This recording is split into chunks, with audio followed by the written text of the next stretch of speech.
ada tri antakarana. Jadi ada mana, ada wacika, ada kaika. Kalau manahnya sudah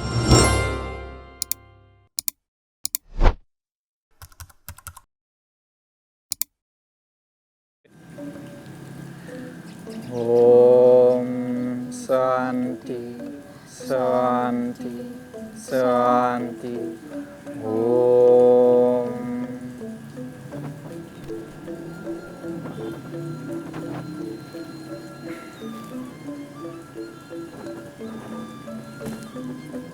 Ratnya, anginnya kenapa?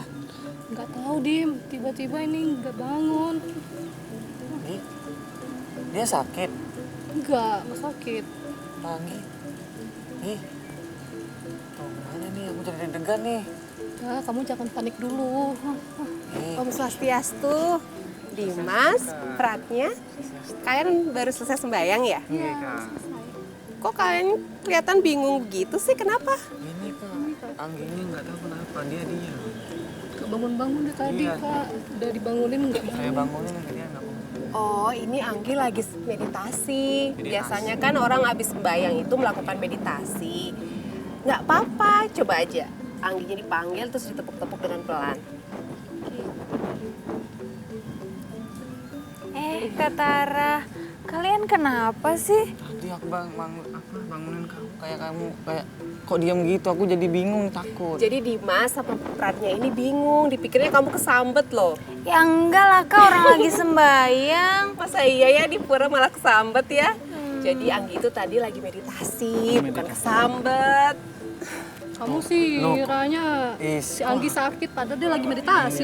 Om Swastiastu. Swastiastu. Kenapa ini ada Niki Ratu, tadi Anggi lagi meditasi setelah melakukan persembahyangan.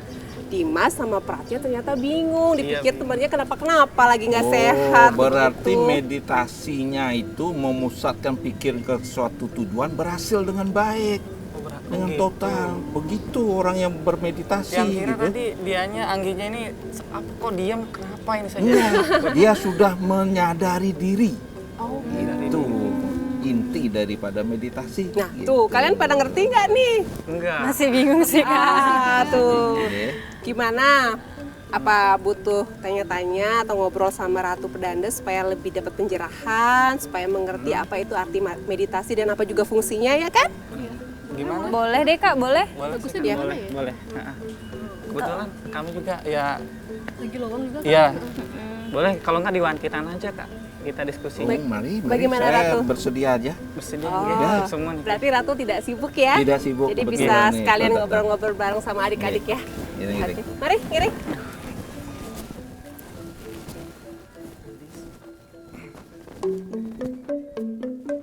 Oke, Diki Rari silakan. Yuk adik-adik silakan. Iya.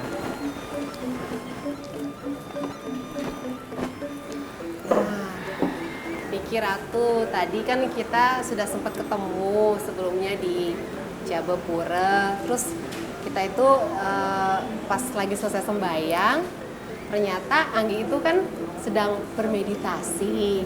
Cuman sepertinya Pratnya sama Dimas agak kurang paham. Ih, Anggi ini kenapa gitu? Mereka khawatir Anggi itu lagi tidak enak badan atau kenapa kelelahan atau kecapean. Padahal ternyata sedang melakukan meditasi dengan khusyuk gitu.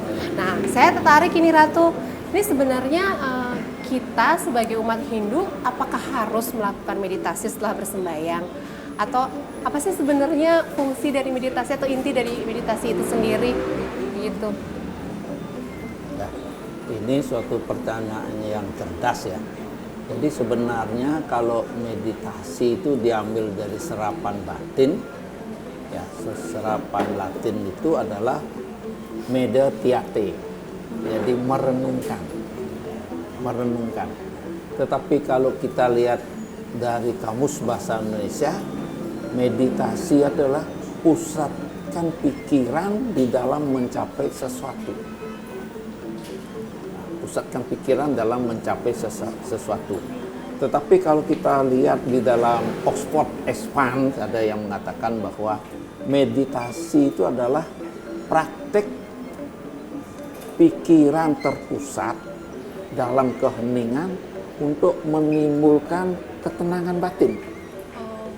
Sehingga nanti ketenangan batin. Jadi objeknya sebenarnya di dalam meditasi itu adalah pikiran. Pikiran inilah yang menjadi objek. Dan ini sebenarnya banyak yang juga sudah termuat di dalam sastra-sastra yang ada pada kita. Ya, Napi aja mungkin ada sastra-sastra yang mungkin. ya, bisa diutarakan. Iya. Iya. Sastranya, apakah ada Ratu Pendana kalau bisa dijelaskan gitu terkait meditasi? Kalau sastranya itu, kalau ditinjau, ada yang tertuang di dalam Bhagavad Gita, Oke. ada yang tertuang di dalam Sarasa Muscaya.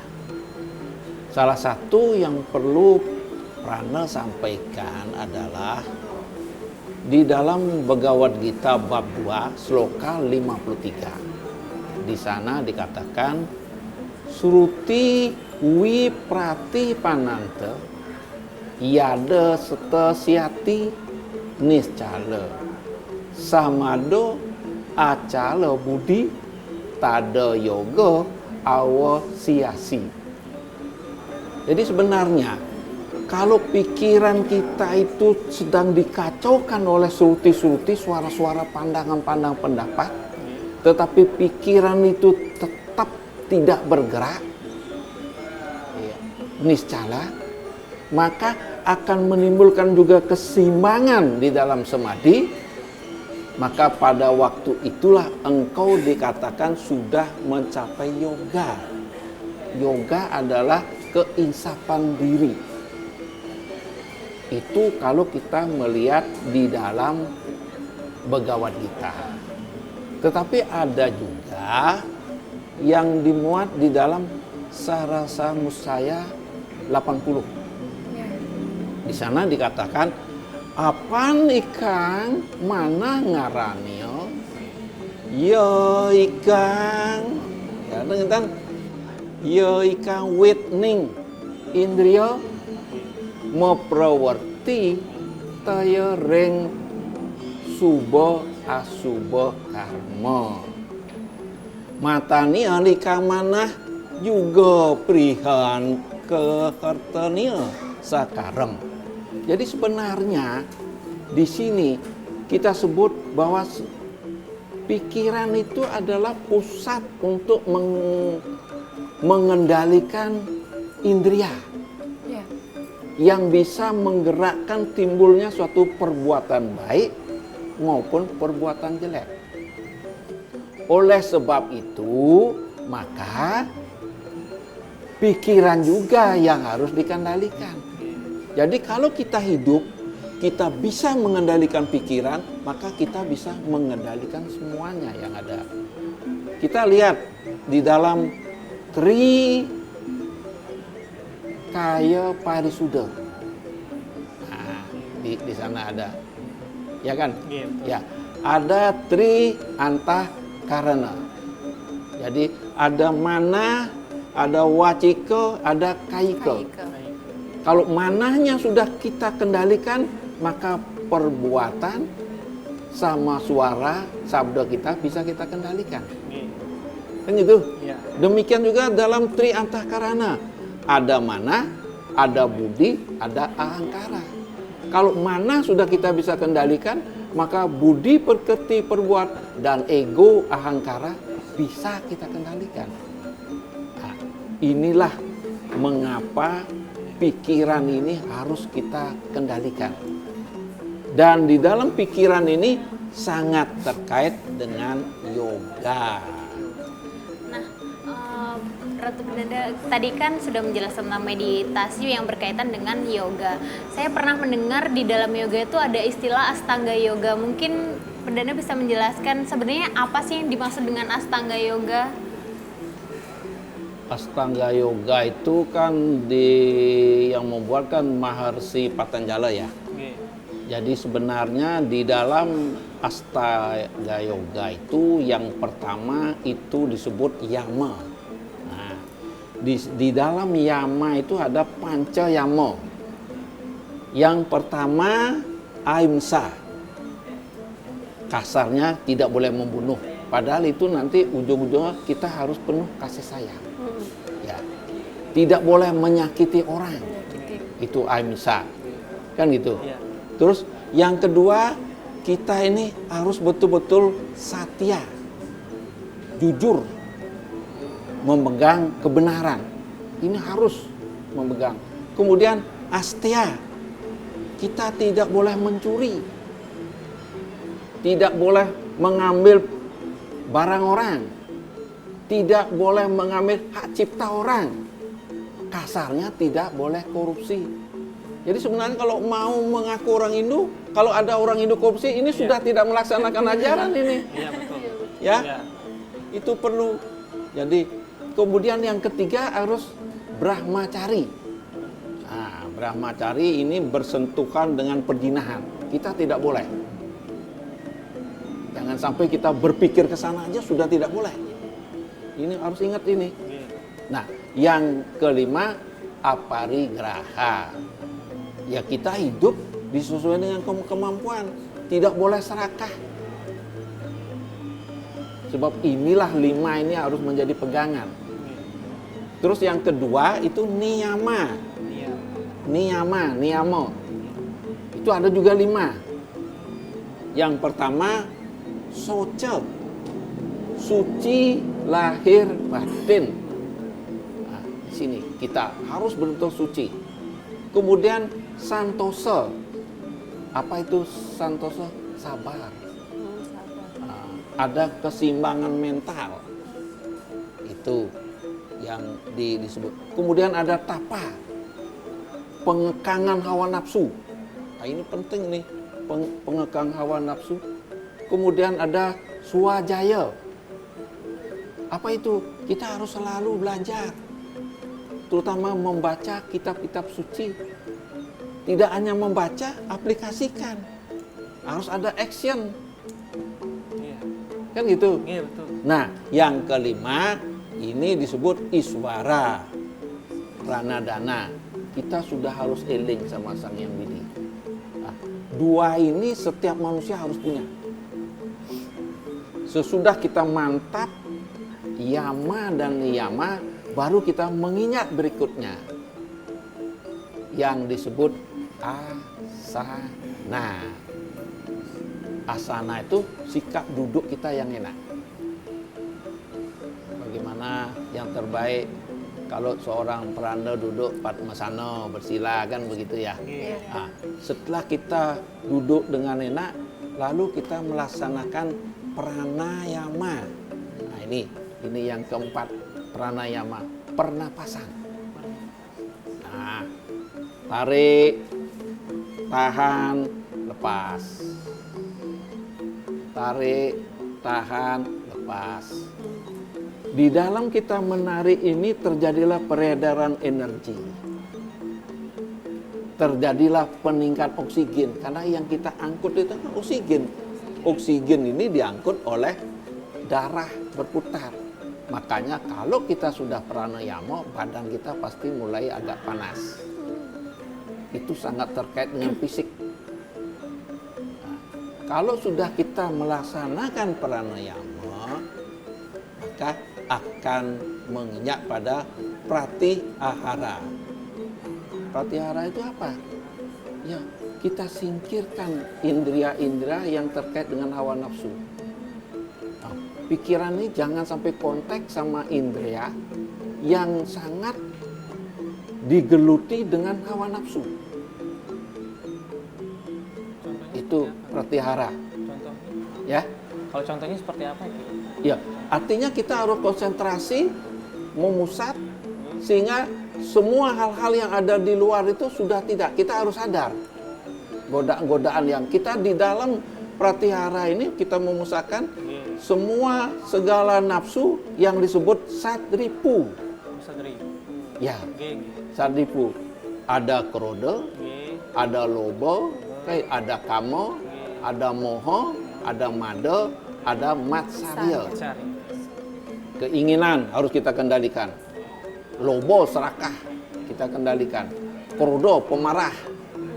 Moha bingung. Jangan menjadi orang bingung. mado, pemabuk. Jangan. Matsarya itu iri hati. Tidak boleh kita iri hati. Tidak boleh kita dengki. Nah, setelah itu kita sudah, baru kita menginjak pada Dharanem. Dharanem itu memusatkan pikiran pada suatu objek, suatu tujuan.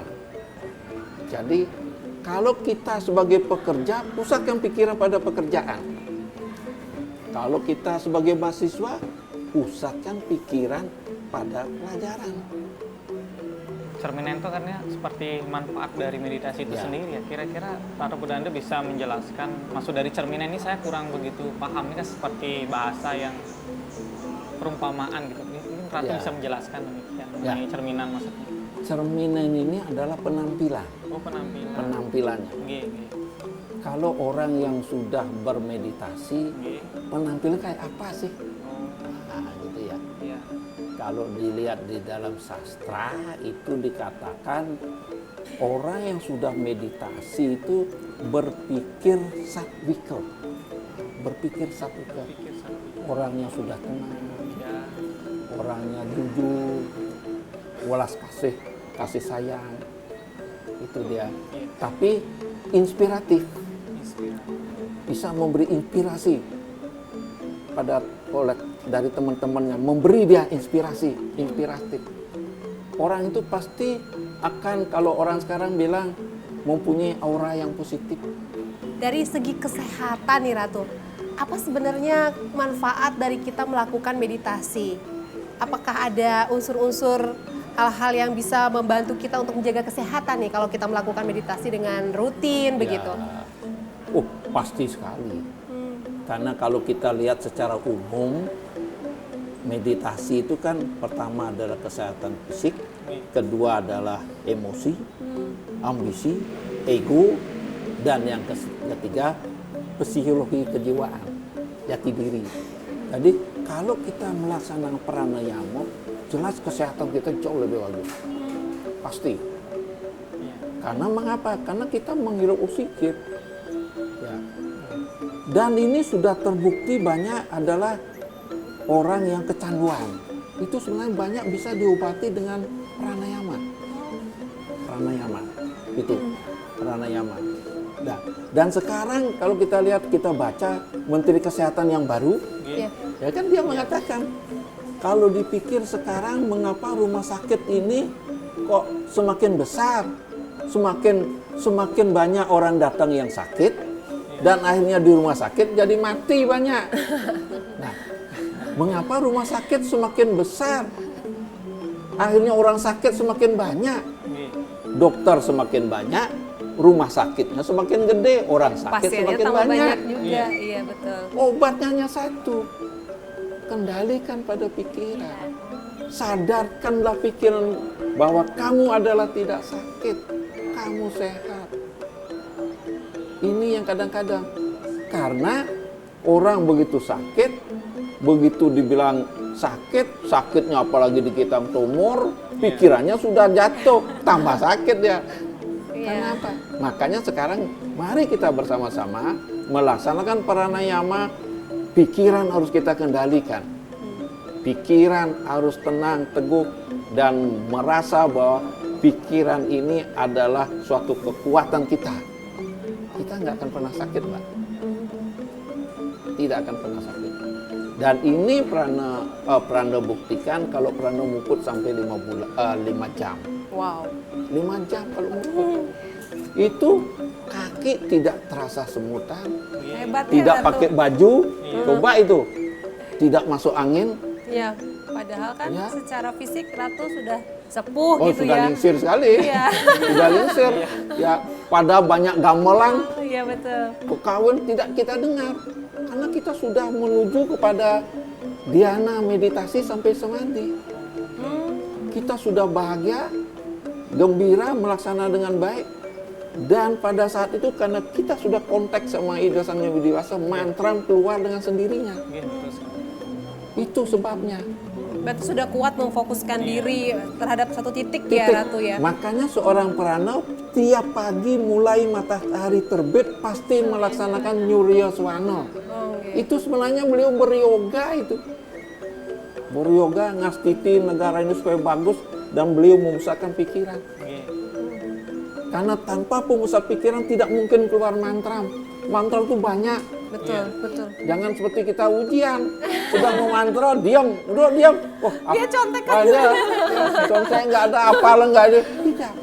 Pada waktu Prana sudah ngastiti, sudah samadhi, mantra keluar, tidak lagi dengan pikiran malah di bawah sadar.